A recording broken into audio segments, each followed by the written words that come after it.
Well, the first quarter of 2019 has been a better start to the year compared to last year. For 2018, we saw a decline across most asset classes across the globe. So we're seeing a market improvement this year.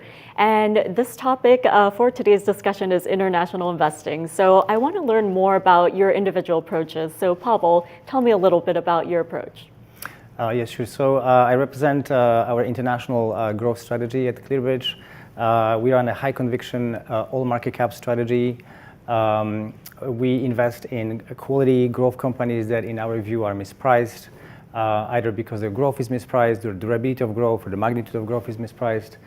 We identify the candidates for our investments through a very systematic process that combines some quant tools and fundamental analysis. And when we have a discussion about international investing, we'll have to look at the macro picture. So I think a really good place to start would be central banks. And when we start with the US, we know where the Fed stands, at least for now, in terms of their rate outlook. And I know that you individually focus on different regions around the globe. So Pawel, I want to start out with you. If you could tell me about your position regarding China and why you think stimulus measures are so important for that country. We did get a bunch of economic data, GDP, retail sales, industrial production, which were better than expected. So tell me about your position. Sure. So let's talk about stimulus measures in China. So of course, China has its own policy cycles. Not long ago, China was still tightening because of their deleveraging campaign. They wanted to control shadow lending. But the policy has really turned significantly at the beginning of 2018. Partially because of the trade war and significant slowdown in the Chinese economy. Since then, China has implemented a large number of stimulus measures. Someone counted, I think, more than 75 different stimulus measures already introduced in China, both on the monetary side and fiscal side. So it's a very substantial stimulus program as a package. So we've seen rate cuts, we have seen reductions in the reserve requirement ratio for the banks to stimulate lending. Corporates receive significant tax cuts. The consumer got VAT reduction. So a very substantial program. In its totality, I think it accounts to way more than 10% of GDP. So it's a very substantial stimulus program that it's working itself through the system. Of course, there's a delay between stimulus measures and kind of the economic impact. And now, yes, as you said, we are seeing positive data coming out of China. If you look at March data for credit creation, retail sales, and so on, they were pretty good. So this stimulus will definitely help boost growth in China. But more importantly, it will also have positive implications outside of China. China is a huge importer, the second largest importer in the world. And if you are a company in Japan or Korea or Europe exposed to China, you will see a very strong benefit from that stimulus as well. And now that you've laid the groundwork for how the stimulus measures are affecting the economy, can you tell me about how this affects equities? I mean, so of course in China we have seen also a very significant increase in consumer confidence. We have seen valuations going up in the local market. From an international perspective, companies that are exposed to China are seeing better earnings and also better valuations, of course. I want to ask you about the ECB now that we've covered China. Sure. We had a more dovish ECB at the latest meeting, and we had some commentary out from Draghi as well. But what do you expect in terms of stimulus? So let's talk about the ECB policies. So over the years, of course, ECB was very supportive for the European economy and European markets. Really, the ECB has to be credited for really helping Europe recover from the financial crisis. But I think if you take a step back, I think it's a fair observation that the ECB was a bit maybe late, or at least later than the Fed in implementing some of the stimulus measures. The QE program in Europe was way later than in the US. We all remember the bumblebee speech by Mr. Draghi was, I think, in 2012. When he promised to do whatever it takes to save the euro. And then the QE only started in 2015, I believe. So really a little bit late for various political reasons, et cetera, et cetera. So I think because of that, we see that the economic cycle in Europe, the recovery in Europe is a little bit behind, really behind the US, right? So the cycle is not yet as extended. If you look at the level of domestic earnings, capex spending, and so on and so forth. So I think the ECB will remain very cautious and very patient. The ECB will continue to provide ample liquidity to kind of nurture the continued recovery in Europe. My understanding is that the rates will stay low at least until the end of this year, and the ECB will be in no rush to reduce the size of its balance sheet. Pawel, when it comes to growth stocks, could you tell us about the various stages in terms of growth, including emerging, secular, as well as structural? Okay, great. Thank you so much. So you're touching upon one of the hallmarks of our strategy, which is diversification across the different buckets of growth. So really our goal here is to create a portfolio that can participate in different market regimes, different market environments. So we do recognize the growth comes in different shapes and forms. Growth stocks can have higher growth rates, different risk profiles. The company can be at a very different stage of growth, obviously, and they are perceived differently by investors, right? So you can have aggressive growth companies that tend to do well in, let's say, momentum markets. You can have more secular growers that do well, let's say, in more volatile markets, and so on and so on. So there's a whole spectrum of growth. And our philosophy is to really build a portfolio that's diversified not only by market cap, sectors, and currency blocks, but also by these different type of growth companies. And this way we think we can capture different market cycles. Of course, we have a very strong focus on valuation, so we would tilt the portfolio to those areas of the market where we see more attractive valuations. So that's just our approach to controlling risk, controlling valuations, be able to be more flexible to perform over different market cycles. We don't want to have a very narrow portfolio that only works when, let's say, like large cap is growing or something like that. Regarding your approach, how important is it to promote consistency when it comes to your approach? So we follow a very robust investment process. I think it's very important to recognize that in our industry, in investing, you have various biases. You might like something, you don't like something, and you make behavioral mistakes. So the idea of a repeatable and systematic process is to avoid bias, these behavioral mistakes, really focus on attractive ideas maybe that the market is missing, market is not talking about. So we have structured a very systematic process from idea generation to our sell discipline. We have a valuation approach to growth. We're really trying to find a differentiating investment thesis for our investments, and that's how we hope to perform in different market environments. Speaking of some of the macro numbers that we saw from the EU, the region is still home to many high-quality growth companies. So what's your definition of quality growth? That's a good question. So you're right. I mean, we are not relying really on macroeconomic growth to find growth companies per se. And I think GDP in Europe will probably be somewhere in the range between, let's say, 1-2% maybe next year. So the economic fundamentals are improving, but it's not going to be a fast-growing region like say China, right? So we are really trying to target companies that can create their own growth, companies that are kind of in control of their own destiny, either through superior business models or some innovative products and services.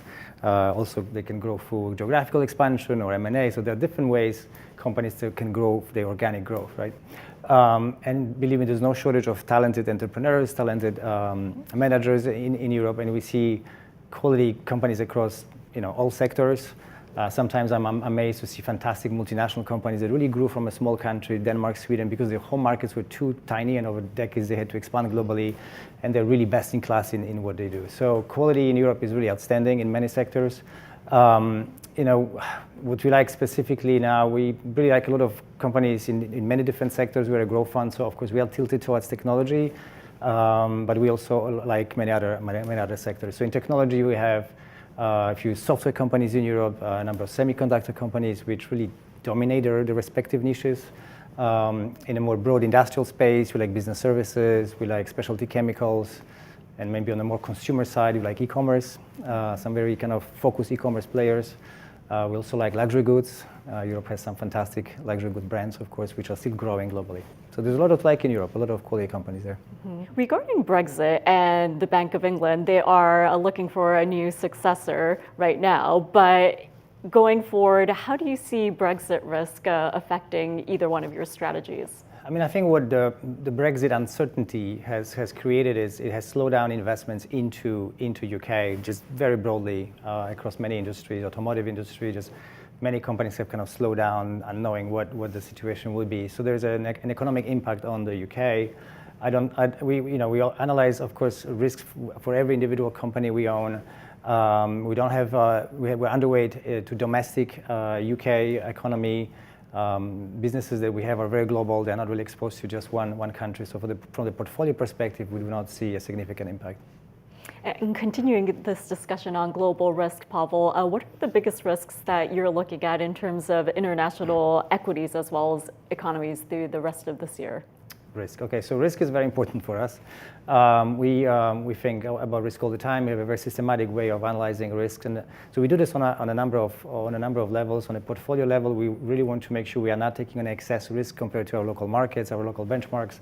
So we look at every company's risk in terms of their competitors, regulatory risks, individual industry cycles, et cetera, et cetera. So that's on a portfolio level. On a more macro level, so if you're asking me about more systemic risk, what could affect the level of markets, here, I think there's always two big things I focus on. One is excess financial leverage. That's what typically can create big systemic, problems, as we know. And then everybody has to learn about some exotic financial terms, like CDSs, et cetera, et cetera. And politics, obviously, populist politicians, especially in countries with big growth, excess leverage, and in need of structural reforms, which are not happening. In terms of excess financial leverage, right now we are not seeing a lot of stress. We are monitoring some, let's say, parts of the financial system, such as leverage loans, leverage ETFs. Private equity seems to have a lot of leverage. So we are watching some of these financial markets, but there doesn't seem to be any sort of short-term stress in them. Anyway, we have to live with those risks. We have to manage for those risks. So we follow our process, focus on valuations, focus on quality, and we hope to perform also in down and volatile markets. Pawel, I want to ask about your take in terms of disruptors. What are you seeing right now in terms of electric vehicles? And that's a big theme when we talk about disruption. So can you give us your take on that? Yes, sure. So electric cars and disruption more broadly. We like to partner with disruptive technologies or companies or products that do benefit from disruptive technologies. And the way we think about it, we like technologies that have very steep learning curves, that do have these exponential improvements that get cheaper every year and better every year, like semiconductors are a good example, right? But you have also sensors, solar panels, all sorts of different technologies that every year are getting better and faster and cheaper, right? So electric cars, yes, we like electric cars because they benefit from almost exponential improvements in the rechargeable lithium-ion battery. That's a product that basically every year gets better in terms of dollars per kilowatt. I think the improvements we've seen in rechargeable batteries is something of the tune of 15-20% every year. So they're getting better and cheaper every year because of scale economies in these big battery plants, because of technological improvements. And it looks like it will continue for many years to come. So electric cars will get better and cheaper. And if you think about why an electric car could potentially be disruptive, it's because of lower cost of ownership, right? Electric cars, when you buy one, let's assume the same price than an internal combustion car, it's cheaper to own, right? These cars have very few moving parts. Like the engine have thousands of moving parts, and electric car has very few moving parts, so maintenance costs are lower. They typically last longer. They don't break as fast, so depreciation costs are lower. And the electric motor is extremely energy efficient. That's very important. So every time you charge an electric car, you will save money relative to fueling an internal combustion car. So a lower cost of ownership, and if you think about if I can buy it at the same price, it starts to kind of make an economic sense. Now, in the past, of course, electric cars were expensive, but with lower and lower battery costs, that dynamic is becoming to play out and be very interesting. So we like to partner with these type of products, these type of technologies, not necessarily maybe through an electrical company, but potentially for the supply chain to the battery pack or to the electric motor. That supply chain is very developed in Asia. We see some interesting companies also in Europe that supply electric motors or machines to make electric motors. So there's a whole supply chain that we like and would love to investigate further. Mm-hmm. Well, could you also shed light on how you're participating in the evolution in electronic vehicles and also other ESG trends you're watching? So right now, the way we're participating in the growth in electric cars would be through specialty chemicals. So the battery has the anode and the cathode, and we actually like the cathode part of it. This is where the secret sauce is to make the battery more efficient, more energy efficient, and actually this is where the cost reductions are happening because of better chemistry. So we like companies that have the secret sauce for the cathode. So specialty chemicals is one way to play the trend. We also like some engineering companies in Germany that help assemble the entire powertrain. It's a very dynamic space. There's a lot of growth, and there'll be a lot of new players coming in. So it's still not clear who the winners will be, but it's one of the very interesting industries we're watching. And gentlemen, before we move on, I do want to get a summary in terms of your individual approaches. Now, it seems as though diversification is very, very important for both of your strategies, and this is a discussion on international investing. So in a nutshell, if you had to summarize what your strategy is to an advisor as well as a retail investor, what would you say, Pawel?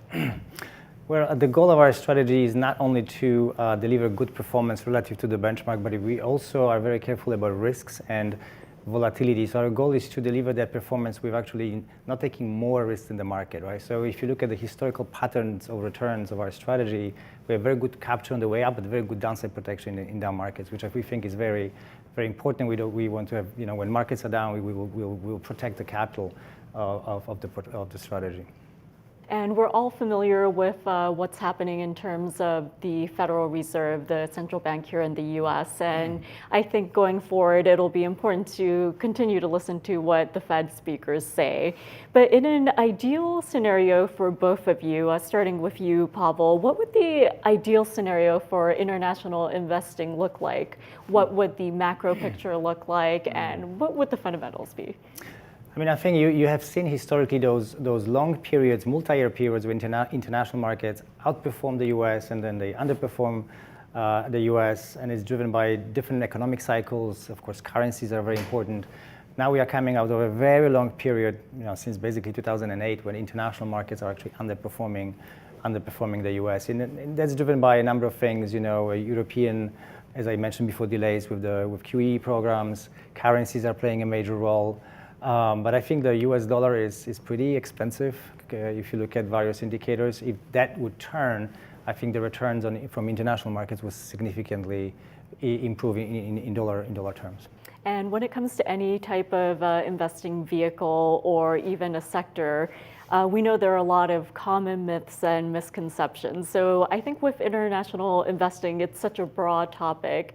So if you could highlight any misconceptions that you see out there, whether on the advisor side or from the retail investor, and you want to clear that up, what would that be? I totally agree. I think we have this recency bias that everybody's looking, US has outperformed, so I don't need to allocate so much to international markets. However, international markets do offer some fantastic growth companies. Through active management especially, you can participate in the growth. You also can participate in the growth of emerging markets, which obviously have higher growth rates than the US. And so there's a reason why these misconceptions exist. So what kind of education do you think really needs to take place? I think there are also more opportunities in international markets for active managers than in the US. These are big markets. There's less information, less liquidity, coverage is not as good. Companies sometimes don't report as well as in the US. So there's more opportunities for active managers to kind of play for those market inefficiencies than in the US, I think. Mm-hmm. And when it comes to the US, we're living in the US right now, so we know what the perspective is here. But I understand both of you travel overseas and you have conversations about investing in the US as well as overseas. So what are you hearing from people when you travel regarding the US markets? I agree. There was a bit of surprise about the volatility, but I think generally speaking, there's a little bit of complacency about the U.S. markets. They have done so well, and the run was also pretty narrow in terms of FANGs and tech, and I think valuations there are becoming pretty extreme relative to international markets. So that's clearly something on people's radar screen. And we just returned from the long holiday Easter weekend here in the U.S., and the equity markets hit all-time intraday or closing highs in terms of the NASDAQ, S&P 500. But on the heels of the latest earnings, we saw a pullback again. And when we look at those financial headlines, we hear about how this bull run is continuing, but there's a lot of risk involved that aren't mentioned in the headlines. So for international as well as domestic investors, what are your key takeaways, and what do you think the viewing audience should keep in mind as we head into the rest of this year? Well, I'm again going back to the complacency comment before. I mean, this year has been one of the strongest in history in terms of performance in the first few months of the year. I think investors have assumed that the Fed will stay accommodative, that rates are not going to go higher. Maybe the Fed will even become to cut rates, and I'm not convinced that that's the way necessarily the policy will go. So I think we'll be cautious about that complacency about the monetary policy going forward in the U.S. And before I let you go, could you tell me a little bit about the philosophies that you have high regard for? I do believe in fundamental investing, in really understanding the sector you're investing in, the companies you invest in, and trying to spend time to have a differentiated point of view from the market. That's the only way you can constantly deliver performance. So it's really a combination of a good process and fundamental analysis. Mm-hmm. And for the final question, before we wrap up this segment, we're heading into the rest of Q2. So people will be paying attention to fundamentals, what's happening from the central banks. But we also have to keep an eye on what's happening in Washington, D.C., of course, international politics, the debt ceiling, the partial government shutdown was the longest in history. But in terms of economic growth, we're seeing those effects subside as we get the economic data out from the government. So how do you see those risks affecting the international markets as well? Of course, we are watching the macroeconomic fundamentals in a number of countries, looking at their positions in terms of external debt, in terms of their dollar reserves, inflation, et cetera, et cetera. And we kind of create a heat map, which country maybe has more risk, which country has less risk. There are a lot of countries, there are a lot of emerging market countries where the macroeconomic situation is not perfect and could create some sort of volatility and even systematic risks going forward. Also, I am a little bit concerned about some Southern European countries which still need some fundamental reforms, especially of their labor markets, and those reforms are not happening as fast as I wish. That could be a source of future volatility if growth generally slows down. So these are the risks we are constantly watching on the macro level.